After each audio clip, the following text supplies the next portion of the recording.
Har'ammoo harka lamaa shab godhattee dhuftee alamii viidiyoo isiniif waraabuyi. Baga nagaan dhuftan isiniin jedha. Maaliif harka shab godhattee harka lachuudhaan jechuun keessan hin oolu. Amma dhumaatti dhaggeeffadha isiniifan himaa isas jechaadha. Waan shab godheef jechaadha. Innaa Oromoo kiyyaa namni as keessa viidiyoo kana laalee keessan dhufee maaliif nutti hin himne naan jedhu kaa hamma hin dhabamu ani nama tokkottuu hin himne dura hordoftoota kiyyatti qofan himaa. Innaa hordoftoota kiyya dhugaa rabbiiti irraa barnoota isinii ta'a jechaadha. Keessatti warri akka tasaa ta'ee jarri keessan saree manaa qabdu jechaadha.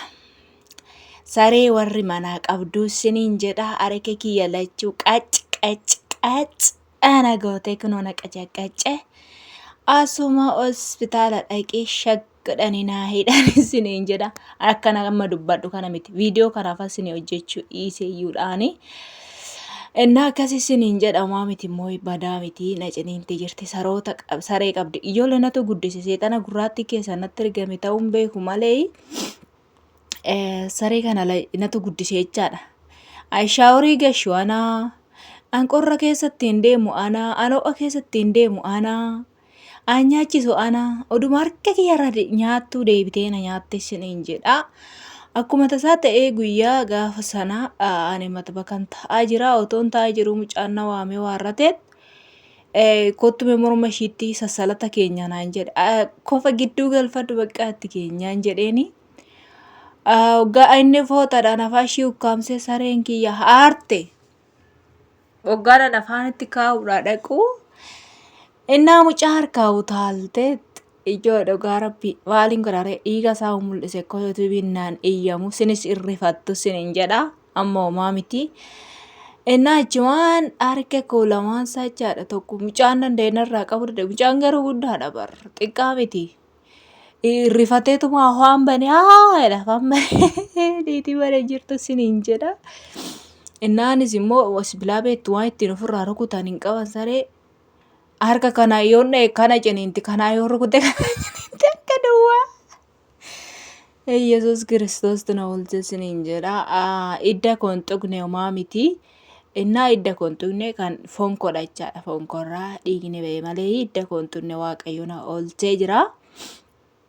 Ana gosuma niitiin mana hin jirtu turte itti dawalee tanaan harka koo na ciniinteetti kennu. Viidiyoo itti dawalee sayyuu viidiyoo gisee itti dawaluu ishiin koo suuqii jirti. Tokkoffaan irraa kaasuu didde lammaffaa koodii deebistee natti dawallaan itti deebisee viidiyoo dawwal. Achi hoggaan itti argisiisu ijoollee lafa daqiiqaa walakkaa akkashiin kaattee dhufte jechuun mana yaalaa nageessite birrii ishii baasiftee jechaadha. Innaa akkasii isiniin jedha obboloota kiyya keessatti warri sareen waan mana jijjiirtu kana irraa of eeggadhaa isiniin jedha.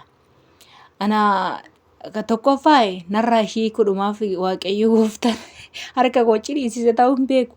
Niitiin hoggasuu bultiin bulleecha durayyuu ishiin hin jaalattu tala jaalataa.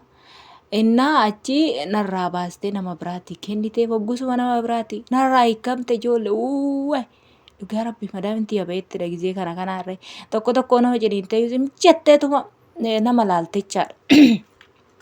Gizee tokkos maashiin simbira bitanii simbirri sunis riiba ijoollee waanuma kotota dhabanii barjarri kun.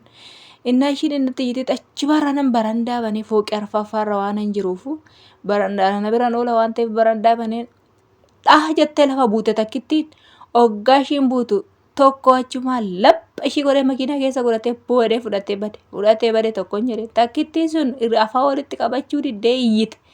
Achumaan ishii namaa kennite akkasitti lama ishiin irraa hiike.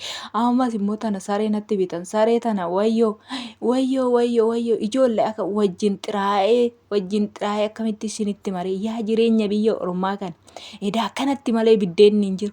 Gaafa birrii nu ergime birrii kana dhabnee silaa biyya Arabaa jirti intalli kee silaa biyya Arabaa jirti ishiin maaliif kana hin goone maaliif nun ergine maaliif kana hin goone akkatti finnoo margitanii.